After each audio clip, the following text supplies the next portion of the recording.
Hola, bienvenidos y bienvenidas nuevamente. Agradecemos continuar con esta clase del día de hoy y pues bueno, vamos a iniciar con este tema 9, del cual es el comportamiento de los padres ante un hijo acosado. Ya el tema anterior fue ante un hijo acosador, en este caso nos concierne trabajar el tema de un hijo acosado. Y pues bueno, les damos la más cordial bienvenida a nuestro diplomado de prevención de la violencia en niños y niñas de nivel primaria, la maestra Ana Laura Cintia Hernández y la licenciada Marina Guzmán Popet. Pues bueno, vamos a ir comenzando entonces. Vamos a ver que hay como una breve introducción para el caso de los padres que han identificado que su hijo o hija es acosado en el ámbito escolar. Resulta relevante reconocer entonces la forma de dar respuesta, así como generar estrategias que la familia puede realizar, ¿de acuerdo? Entonces, pues vamos a ver que es importante este tema para identificar qué es lo que pueden hacer más que nada los padres, decíamos, como un aspecto práctico también para ir identificando y ver qué estrategias podemos comentarles para que se puedan realizar o implementar incluso en la escuela. Bueno, en primer caso vamos a ver que cuando un niño o una niña es acosada, podemos irlo definiendo en cuanto a algunos tipos de víctimas. En este caso vamos a llamar víctima pasiva cuando un niño, una niña, un joven en una situación de acoso escolar puede manifestar una conducta pasiva ante la problemática que vive. Es decir, se muestra asustado o indefenso. A veces queda al margen porque tiene dificultades para ganarse el apoyo de las demás personas. El grupo de observadores que permiten y que legitiman la violencia en el ámbito educativo a su vez puede favorecer eventualmente a evitar una conducta pasiva por parte de la víctima, siempre y cuando se desarrollen habilidades empáticas entre los compañeros de clase, de tal modo que se reduzca la presencia de acciones agresivas y violentas en contra de algún estudiante. Podemos encontrar también aquellos niños o niñas que tienen incluso una conducta muy pasiva, es decir, que presentan un miedo ante la violencia de cualquier tipo que ellos observen, una alta ansiedad, a veces incluso un miedo al contacto físico o a la actividad deportiva. Vemos aquellos niños o niñas que son muy inseguros, que tienen baja autoestima, que se ven sumamente vulnerables, es decir, que no tienen esa capacidad de defenderse ante algunos señales de intimidación, incluso no tan fuertes. Entonces, todas estas características pueden relacionarse con la tendencia de las víctimas pasivas. Observada en algunas investigaciones, se observa que se culpan de esa situación y la niegan, debido a que probablemente la consideran más vergonzosa de lo que considerarían la situación de los agresores, que a veces parecen estar orgullosos de serlo. Es decir, estos niños o niñas se sienten muy culpables de la forma en la cual son, y entonces de alguna manera lo que hacen es ocultar este tipo de agresión, negándola en primer lugar, y por lo tanto poniéndose más vulnerables de recibir más de este tipo de ataques. Es importante identificarlo porque, bueno, posiblemente algunos de estos niños o niñas entonces les cueste por lo tanto trabajo detener este tipo de intimidación, y también para los niños o niñas que suelen ejercer algún tipo de agresión, pues puedan identificarlos como una persona, unos niños que puedan ser fácilmente agredidos. Y más, como dijimos, si no hay un grupo de amigos o de amigas que estén ejerciendo algún tipo de coerción en contra, algún tipo de acción en contra para este tipo de violencia que se esté viviendo en el aula. La víctima activa reacciona de forma violenta al acoso, aunque queda habitualmente en inferioridad de condiciones cuando se defiende. En la mayoría de los estudios realizados sobre este tema se menciona la necesidad de diferenciar distintos tipos de víctimas e incluyen como segunda situación de victimización, menos frecuente y clara que la anterior, la de los escolares que se caracterizan por aislamiento e impopularidad, una situación social de aislamiento y fuerte impopularidad que hace que incluso se encuentren entre los alumnos o alumnas más rechazados o rechazadas por sus compañeros y compañeras, más que las personas agresoras y las víctimas pasivas. Esta situación podría estar en el origen de su selección como víctimas, aunque, como en el caso de las anteriores víctimas, también podría agravarse con la victimización. La otra es tendencia a conductas impulsivas, una tendencia excesiva e impulsiva a actuar, a intervenir sin llegar a seleccionar la conducta que puede resultar más adecuada en cada situación, con problemas de concentración, propensión a reaccionar con conductas agresivas, irritantes, provocadoras, etc. A veces las víctimas activas mezclan dicho papel con el del agresor, aunque sus agresiones suelen ser meramente reactivas. Este concepto de la agresión reactiva que menciona Eric Fromm, pues es un concepto que nos sirve para identificar. Él menciona que en este tipo de agresión o de violencia no es una agresión o violencia destructora desde su motivación, sino más bien un tipo de agresión que lo que está buscando es defender la vida, en este caso defender la dignidad, algún tipo de libertad que a lo mejor se está viendo restringida, es decir, es una defensa ante la vida, tal como lo menciona Fromm, y por lo tanto es una reacción solamente de defensa, ¿no? Sin embargo, por supuesto, puede llegar a ser agresiva, causar algún tipo de daño, pero finalmente no es una agresión que tienda hacia esa destrucción. Incluso ustedes pueden ir revisando algunos datos de Eric Fromm y habla acerca de diferentes tipos de agresiones, los cuales las más dañinas pues son aquellas que sí están dirigidas hacia destruir hacia las otras personas, ¿no? Y que bueno, es el menor de los casos, pero sin embargo sí es importante ir como identificando, si ustedes quieren ir revisando algunos libros de Eric Fromm, la verdad es que puede ser sumamente útil también para ir entendiendo un poquito estos procesos de violencia y agresión. Bueno, existen entonces, decíamos, los modelos de comportamiento. En este caso dice un rendimiento y un pronóstico a largo plazo peores, en ambos casos, de víctimas pasivas. Se menciona que los escolares que son víctimas activas agresivas con sus compañeros parecen haber tenido desde su primera infancia un trato familiar más hostil, abusivo y coercitivo que el resto de los escolares. O sea, aquellas víctimas que finalmente expresan este trato agresivo, como habíamos mencionado, pues bueno, pueden haber vivido, de haber sido víctimas desde el principio de su vida, pues su vida, ¿no? En general, haber recibido en la familia este tipo de tratos hostiles. También dice, esta situación es más frecuente entre los chicos que entre las chicas. No disminuye de forma significativa con la edad y en ella pueden encontrarse con mucha frecuencia los escolares hiperactivos, ¿no? Aquellos niños o niñas que por sus características incluso pueden ser un poco más impulsivos, no estar pensando demasiado de repente las cosas, pues bueno, pueden ser aquellas víctimas que pueden estar teniendo este tipo de agresiones, ¿no? Y que será importante checar revisar el pronóstico que se tiene a largo plazo. Si no se actúa, puede ser un caso que puede ser crónico o incrementar su gravedad con el tiempo. Y bueno, vamos a ir revisando en este caso la atención a los cambios de comportamiento del acosado. Es importante ir observando cuáles son aquellos cambios de actitud, de comportamiento con aquellos niños o niñas que están recibiendo constantemente algún tipo de agresión en la escuela, qué es lo que nosotros podemos ir identificando como señales de alarma o síntomas que será importante ponerles este tipo de atención. Pues bueno, vamos a ver entonces en primer lugar las faltas de asistencia recurrentes, un ausentismo grave, es decir, son niños que ya hemos mencionado que no van a querer acudir a la escuela, van a sentir un rechazo hacia la misma, van a buscar cualquier forma de escapar de alguna manera, o están en la escuela incluso, pero son niños o niñas que salen del salón de clases y no quieren estar allí. Va a haber un descenso del rendimiento escolar, y pues puede ser que empecemos a notar de manera gradual que los niños de repente empiezan a lo mejor con una calificación más o menos aceptable y de repente empiezan a reprobar ciertas materias porque pues no les gusta estar ahí, no entregan tareas, porque hay una falta de concentración, vemos un sentimiento de culpa, lo cual ya dijimos, les va a impedir hablar y aceptar este tipo de situación de agresión y por lo tanto les impide hablar de esto y más si existe algún tipo de les va a presentar aislamiento, por lo tanto, con a lo mejor de nosotros mismos como profesores o también de sus compañeros o compañeras, incluso de los padres.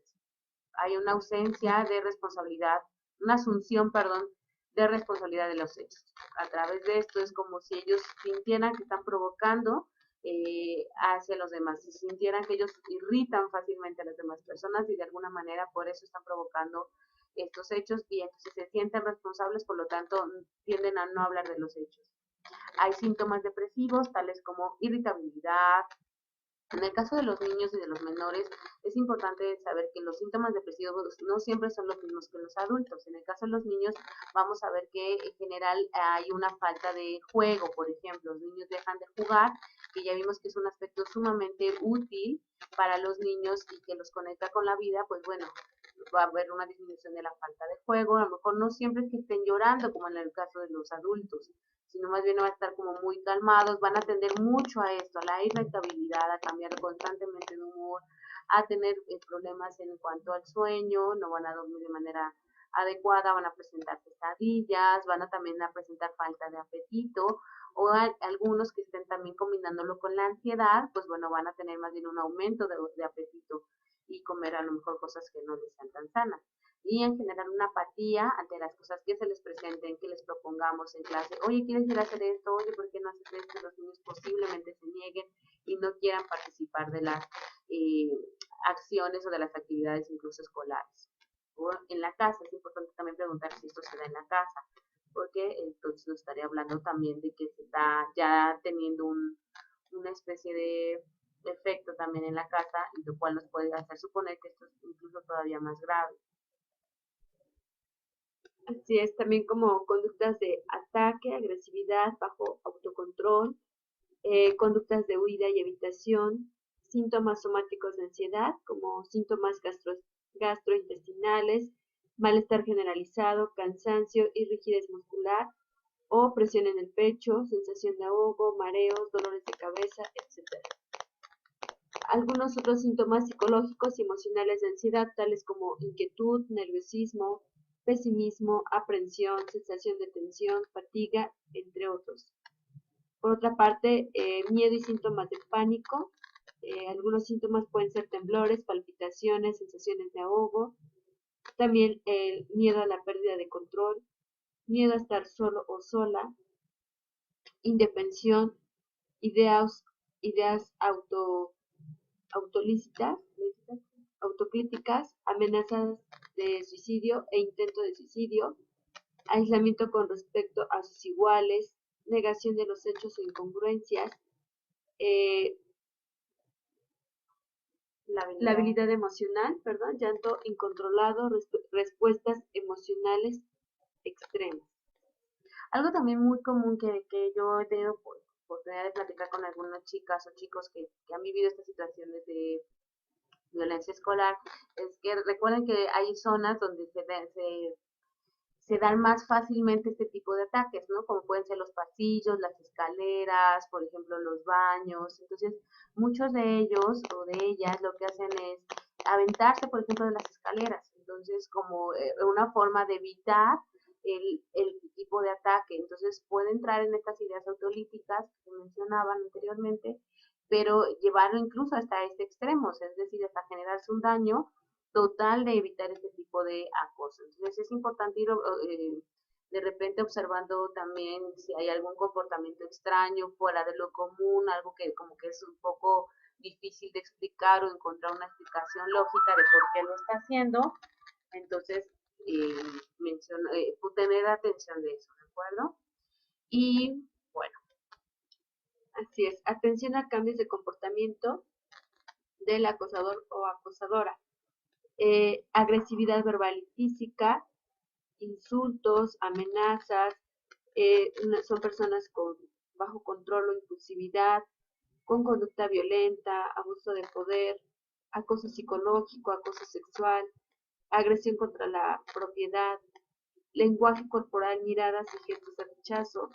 Entonces sí pueden estar incluso agrediendo mucho lo que es el tema de la escuela, de repente el material o el mobiliario, a lo mejor se encuentran niños o niñas que tal vez estén rayando constantemente la banca, las paredes, pateando las cosas, rompiéndolas, y bueno, todas estas características que ya no nos vamos a detener tanto porque bueno, ya hemos ido un poquito hablando acerca de este tema, ¿de acuerdo?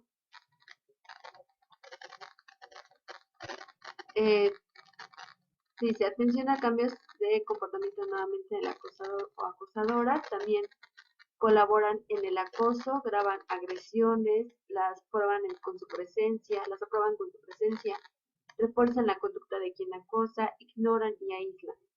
Y bueno, ahí fue un pequeño error de dedo, tiene que ver con los comportamientos del grupo, ¿de acuerdo? Entonces, ¿qué es lo que hace el grupo en cuanto a apoyar este comportamiento del acosador? Nada más me faltó agregar una palabra, pero una palabra muy importante, que tiene que ver con esto, ¿no? Con la colaboración en el acoso, decíamos, y grabar las sesiones de acoso, porque hemos mencionado como hay muchos ejemplos en las redes sociales, que es donde está el niño, la niña que está agrediendo, el grupo alentando, el niño, la niña víctima, y siempre hay alguien que generalmente está grabando, está siendo testigo, testiga de estos sucesos y aprobándolos simplemente con la presencia, ¿no? Pensemos qué pasaría incluso si ellos en ese momento se fueran y no hubiera nadie que estuviera presenciando, tal vez el hecho de que no estuviera nadie presente, pues tal vez podría ir disminuyendo también estas agresiones, ¿no? Incluso acuérdense que muchos de estos comportamientos pueden ser una forma de tratar de buscar la aprobación, no una aprobación incluso negativa, pero buscar este tipo de aprobación mediante este tipo de acciones. Y pues bueno. Relaciones entre la escuela y la familia con la familia víctima de acoso.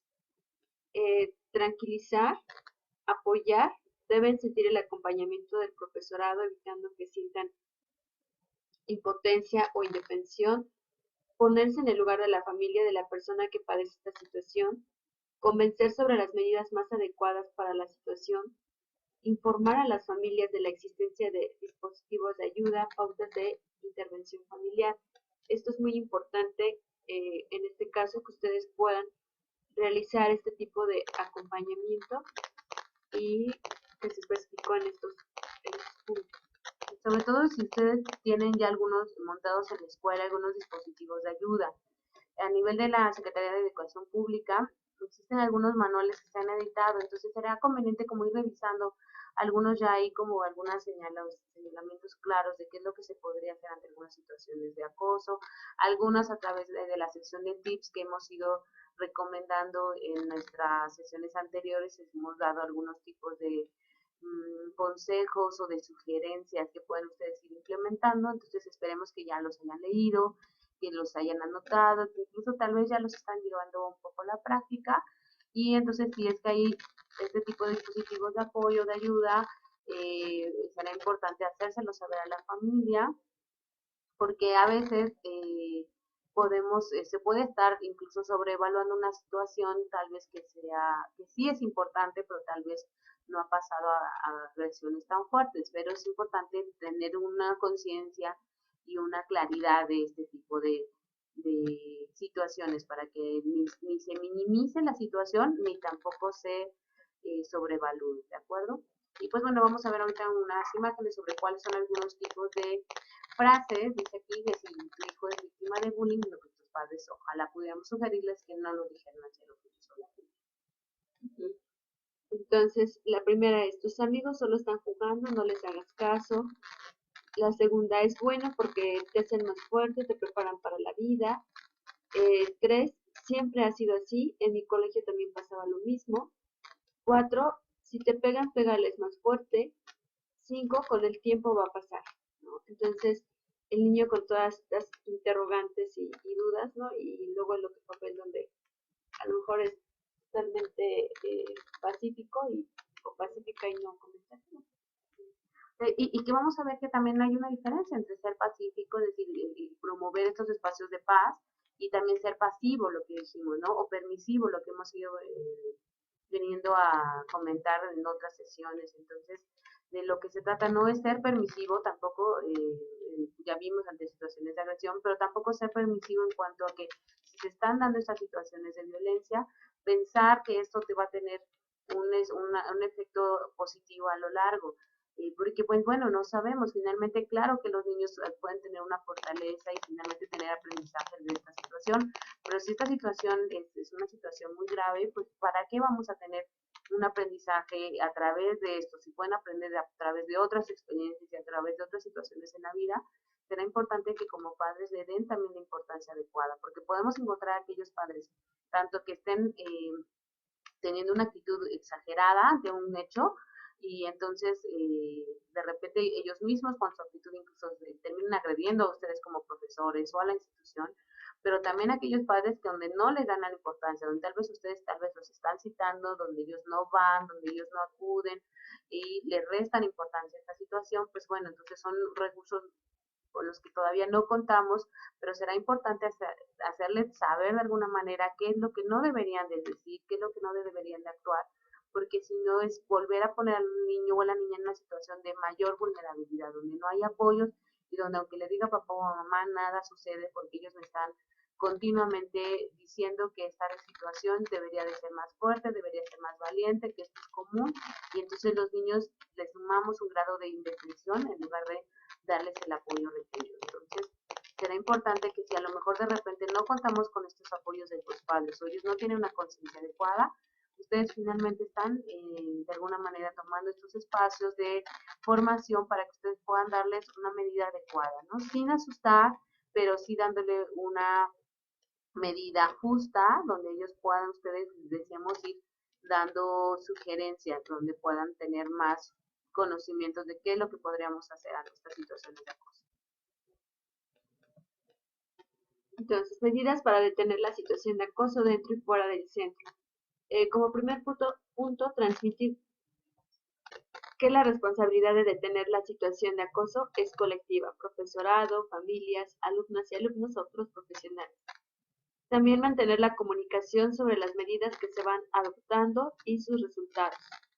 El siguiente, atenuar los sentimientos de culpa sobre la situación y no fomentar la carga de responsabilidades ni hacia los integrantes de esta familia o familia, ni hacia las personas que ejercen la violencia y su familia. Y lo anterior es muy importante porque a veces también yo he encontrado algunos profesores que a lo mejor de repente, en este afán tal vez de darle una explicación a este fenómeno de la violencia escolar, a lo mejor de repente podemos encontrar, madres solteras, ¿no? Y entonces de repente, no, es que señora, ¿sabe qué? Es que, pues sí, señor, usted nunca está presente, nunca les da el tiempo, ¿no? Y a lo mejor la madre precisamente está trabajando porque pues no tiene la otra figura parental para el apoyo económico. Efectivamente, a lo mejor la situación de la familia no ayuda tantísimo, pero ¿para qué vamos a sumar una situación todavía de culpa de repente en esta familia que tal vez no ayuda? Entonces, más bien lo que podemos es poner en la balanza, decir, bueno, que esto será importante, que esta es la realidad, esta es la situación que está pasando, la realidad de esta familia, pero ¿qué puede hacer esta mujer tal vez o ver incluso y conocer otros apoyos comunitarios si es que existen para que esta familia podamos apoyarla de mejor manera y no saber que solamente es eso. Acuérdense que no solamente es una cosa la que puede estar haciendo que la situación de violencia esté presente, ¿no? En este caso, sino tal vez está la situación de la escuela, más la situación económica, más las situaciones, son otros aspectos los que suman para que esta situación de violencia se dé. Y entonces hay que darles una medida adecuada y dentro de eso encontrar incluso qué se podría hacer al respecto, ¿no? Incluso podemos trabajarlo en comunicación y en diálogo tal vez con mi coordinador de la escuela, con algún directivo, algún dentro de estos espacios de juntas o de reuniones que hacen de manera mensual, ¿no? Detectar los casos, comentarlos, y no solamente, bueno, hacerlo, ustedes únicamente son los responsables, ¿no? Y pues ya te tocó tu grupo, ya ni modo saber qué haces también, ¿no? Sino incluso tal vez cooperar y saber que somos una comunidad escolar y si hay espacios donde comentamos los casos, pues ponerlo en la mesa para ver de qué manera podemos apoyar toda la comunidad escolar a estas familias. Con familias de supuesto acosador, mantener actitud de escucha, no culpabilizar ni juzgar, solicitar colaboración para frenar el acoso, pedir confidencialidad entre las familias y con su hijo o hija, no promover el castigo, explicarles las medidas que van a aplicar en el centro con cada una de las partes, pedirles que se pongan en el lugar de la familia de quien sufre el acoso, informar a la familia periódicamente de los resultados y de las medidas que se adoptan. Y eso también es muy importante porque a veces la parte de la confidencialidad, muchas veces las familias sabemos que pueden estar molestas, desde aquella familia que su hijo o su hija está recibiendo algún tipo de violencia escolar y que a lo mejor ya se sabe del caso, y entonces de repente en este afán de enojo, sobre todo cuando ellos no sienten tal vez el apoyo o no están dándole la dimensión adecuada al problema, de repente este enojo salir y traspasar el espacio de la escuela y de repente decir, no, pues es que hablar entre las madres es muy común que las madres lo comenten y entonces de repente se comenta con una y está con otra y después ya se hace un teléfono descompuesto, se crea un problema mayor. El niño o la niña que finalmente ejerce este acoso también merece respeto y de repente se nos olvida también como adultos, en este caso a los padres o madres de familia, y entonces ya cuando vemos son 20 padres y madres que están exigiendo tal vez incluso hasta que el niño o la niña salga, a lo mejor es una falta, digo, por supuesto la violencia es algo que no se puede justificar, pero también sabemos que requiere un apoyo y entonces a lo mejor de repente ya está siendo un niño rechazado ahora por la comunidad de padres, hay una presión mayor, etcétera, entonces es importante también explicarle a la madre o al padre, familia, que ya se están tomando acciones, que se va incluso a tomar acciones con ambas familias, pero que es importante guardar la confidencialidad, porque en lugar de apoyar al niño o a la niña, lo estamos incluso vulnerando en sus propios derechos. Entonces será importante que vamos a atender al caso del niño o la niña que está viviendo este acoso y con la familia, también, con la otra familia también tomar acciones en el cual se puedan hacer acciones de respeto, de solidaridad, de confianza, de tolerancia y por lo tanto tener una sensibilidad en el momento de explicarle a los padres, pero también a lo mejor mostrarnos incluso firmes o seguros en el sentido de decir, aquí estamos también trabajando y necesitamos también de ustedes en ambas familias. Bueno, pues entonces con esto también terminamos este tema 9 y vamos a pasar a explicar las actividades. Ok, bueno, entonces esta sesión, ¿no? Que fue un poco mucho más breve que las otras que hemos ido dando, de todos modos tiene actividades importantes. Vamos a ver que como la primera actividad es esta que se llama el árbol de los frutos. Vamos a ver que el objetivo de esta actividad es lograr que los participantes hagan un recuento de sus principales éxitos personales como docentes y como padres de familia cuando les sea centrado la reflexión o la prevención y detección de un estudiante o hijo víctima de acoso escolar. ¿De acuerdo? Entonces van a poder ustedes hacerlo de esta manera. Van a hacerlo en un archivo de PowerPoint o incluso en Paint y van ustedes a dibujar un árbol con frutos y raíces. Después de que haya terminado de dibujar ese árbol, van a escribir en el árbol las fortalezas y debilidades como personas, en las raíces, y sus fallas en las áreas, es decir, bueno, sus fallas las vamos a entender como estas áreas también de oportunidad, no como fracasos, ¿de acuerdo? Sino estas áreas que nos van a dar la oportunidad de poder aprender, enmendar o crecer en algún aspecto de como persona. Y lo vamos entonces vamos a tener la oportunidad de escribirlos.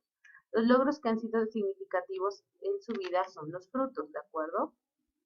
Entonces van ustedes y ponen incluso una imagen de un árbol, pues ya saben, lo pegan y de alguna manera representan este tipo de características.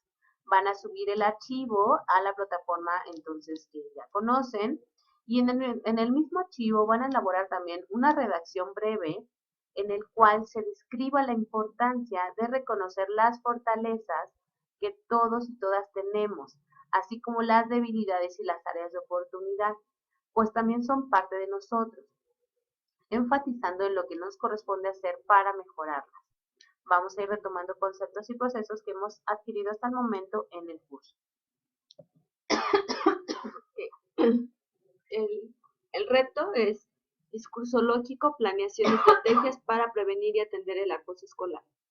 Entonces, bueno, ya nos acercamos al último paso de este proceso para la generación de estrategias con enfoque de prevención y atención del acoso escolar y la violencia en el ámbito educativo. Recuerden que esto es uno de los productos de este diplomado. Entonces, se trata de recoger una serie de elementos que hemos ido descubriendo y analizando en torno a la acción de cada una y cada uno como docentes en relación al bullying a lo largo de este diplomado.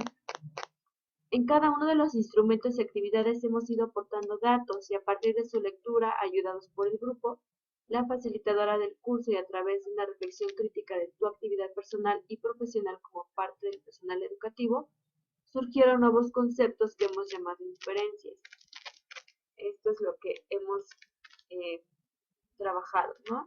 Entonces, pues ahora vamos a reunir estos nuevos conceptos para elaborar un discurso lógico que ofrezca una visión completa de lo que le está pasando a tu acción con relación al acoso escolar.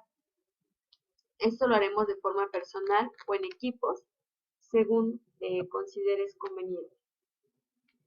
Definición, podemos comparar esto con una teoría del conocimiento de la realidad, es decir, este paso se basa en la epistemología científica en la que suelen definirse 5 momentos. El primero, sensible, abstracto, lógico, crítico y responsable. En un primer momento, entonces, se van a buscar los datos sensibles y concretos de la realidad. Son como las palabras. En un segundo momento, se relacionan estos datos y se elaboran los primeros conceptos para descubrir la cosmovisión, los sistemas sociales, valores, ideas y creencias en que fundamentamos nuestra acción. Se puede hablar aquí de la unión de palabras para formar conceptos. Se puede hablar aquí entonces de la unión de palabras para formar conceptos, como decíamos. En un tercer momento se busca hacer un discurso lógico, un raciocinio para comprender la realidad, para ver las relaciones internas de las cosas, para llegar a una conciencia más profunda de la realidad, analizando no ya los efectos, sino las causas y las estructuras que enmarcan nuestra acción como profesionales de la educación y ante un problema de la violencia en el ámbito escolar. En un cuarto momento, entonces, tras haber hecho una confrontación con otros elementos de análisis, se llega a una conciencia más crítica, en este caso de diagnóstico. Y en el último momento se ubican los cambios y las respuestas que hay que dar para transformar la realidad. Y pues bueno, eso es lo que hemos ido haciendo a lo largo de este tipo de tiempo, ¿no? Y bueno, vamos a ver entonces que se puede decir que nosotros escribimos las primeras palabras con los datos de los instrumentos que nos han permitido identificar nuestra práctica docente y con relación al acoso escolar. Después escribimos los conceptos al expresar nuestras ideas, especialmente en las inferencias. Ahora vamos a hacer nuestro discurso lógico para decir nuestra realidad en el proceso de aplicación de la actividad profesional de cada quien. ¿Cuáles son los pasos? El primero es, haz un cuadro alrededor de la carencia núcleo. Visualiza alrededor de este cuadro todas las inferencias sacadas en todos los instrumentos. Haz una lectura de este cuadro dejándote sorprender por él y expresando lo que te dice. Relaciona las inferencias del cuadro teniendo en cuenta la similitud, la relación de causa-efecto. Precisa los núcleos temáticos que encontraste al establecer estas relaciones. A partir del ordenamiento y nucleación de datos, elabora el discurso lógico que sistematiza la realidad de tu acción. Redacta tu documento en un archivo de Word. Nota: elabora este cuadro en un pliego de papel o en un archivo de PowerPoint. Recuerda que debes subir la evidencia del mismo en la plataforma digital del curso. Líneas de acción. Los elementos del proceso de planeación para generar estrategias preventivas y de atención a situaciones de acoso escolar se concentran y articulan en lo que llamamos líneas de acción, y el objetivo general del proyecto es explicitar las corrientes de acción de la hipótesis para convertirlas en líneas de acción y a partir de ahí definir el objetivo general del proyecto. Entonces, haz los cambios necesarios a tu respuesta de acción núcleo frente a los ejes problemáticos que has encontrado y de los que has elaborado tu situación problemática sobre el acoso escolar. Enumera las respuestas de acción que se encuentran en tu nueva respuesta de acción núcleo. Con base a cada respuesta de acción, elabora la línea de acción. 1.1. Determina la corriente de acción, verbo y complemento. 1.2. Define el enfoque de la línea, las características de la acción y del contenido del complemento. 1.3. Pregúntate por las necesidades, rejilla, a los que responde la corriente de acción, escríbelos. Lo de rejilla de necesidades, que también es esta actividad que ya realizamos. 1.4. Marca la finalidad concreta que la línea pretende conseguir aquí y ahora en la situación real en la que se desarrolla la acción.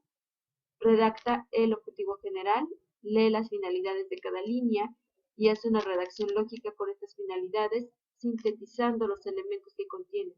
la forma que podría ser. Entonces ya expresamos este proyecto pretende,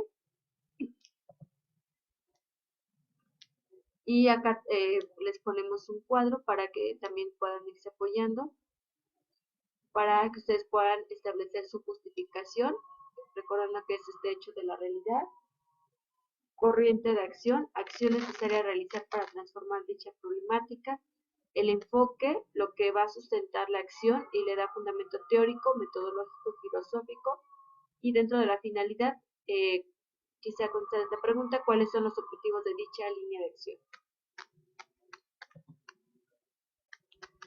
Algunas recomendaciones de la Academia Americana de Pediatría. Les puede ser sumamente útil en el momento ahorita de establecer su cuadro de acción. Bueno, vamos a escuchar atentamente a los niños y observar su comportamiento. Establecer unos límites razonables para niños y para hacerlos respetar consistentemente. Explicar a los niños por qué ciertas cosas no están permitidas y ofrecerles alternativas aceptables. Afrontar las situaciones cuando surjan y antes de que estén fuera de control. Cumplir las promesas que hacen a los niños. Unirse a los juegos de los niños sin interferir. Fomentar que los niños propongan cosas y tengan sus propias ideas antes de hacer ninguna sugerencia. Valorar y reforzar los esfuerzos del niño y consolarlos cuando estén dolidos o frustrados con gestos afectivos como un abrazo o una caricia. Hablar a los niños con naturalidad y utilizando un tono conversacional sobre lo que están haciendo. Ayudar a los niños a animarse mutuamente, incitándolos a compartir sus logros. Animar a los niños a completar proyectos, aunque les cueste más tiempo del que se había programado en un principio. Limitar las conversaciones entre adultos en presencia de los niños. Respetar las ideas y decisiones de los niños y niñas. Evitar darle elegir cuando solo hay una opción posible. Dejar que los niños cometan sus propios errores y que aprendan de ellos, siempre que no sea peligroso. Y pues finalmente ustedes recuerden, usar los foros de preguntas y respuestas, su participación es importante y enriquece este diplomado. La mensajería instantánea y la entrega de trabajos y tareas en tiempo y forma. Hemos dado de todos los plazos adecuados para esto y entonces pues bueno, les agradecemos muchísimo su tiempo, su atención, el hecho de que ustedes estén constantes, nos damos cuenta que están aquí finalmente atentos, presentes con sus comentarios, con sus dudas. Y pues bueno, seguimos en contacto. Creo que esta parte es la parte donde vamos a como anudar mucho de lo que hemos ido trabajando alrededor del diplomado. Entonces, pues les pedimos sean mucho más, reforzar como el compromiso que se tiene, ¿de acuerdo? Finalmente es un compromiso personal que ustedes han realizado y que también les queremos ir reconociendo este esfuerzo. Sabemos que para algunos de ustedes ha sido un poquito complicado, ha sido de repente un reto aprender y a manejar este espacio de la plataforma y poder manejarse en la computadora. Sabemos que lleva su tiempo, que lleva energía, lleva varios intentos para algunos de ustedes, pero bueno, les pedimos que sigan de todos modos atentos, que finalmente esto está elaborado para que ustedes puedan aprender y obtener herramientas prácticas, ¿de acuerdo? Y finalmente, al final, ¿no? Valga la redundancia, ustedes van a obtener algo muy útil para ustedes y para su centro de trabajo, que es un proyecto en el cual ustedes van a comenzar a implementarlo y pues van a llevarse este esfuerzo, ¿no? Sobre todo y este logro que ustedes van a adquirir al final. Entonces, pues bueno, les agradecemos muchísimo el hecho de continuar y a retomar este compromiso, ¿de acuerdo? Muchas gracias, muy bonita semana. Pues sí, muchas gracias por su participación, por estar ya en este tema 9. Ya vamos en la recta final, entonces les seguimos invitando a que pues continúen haciendo sus actividades como ya también lo comentó la maestra Ana Laura. Pues gracias y que tengan buenas, felices días.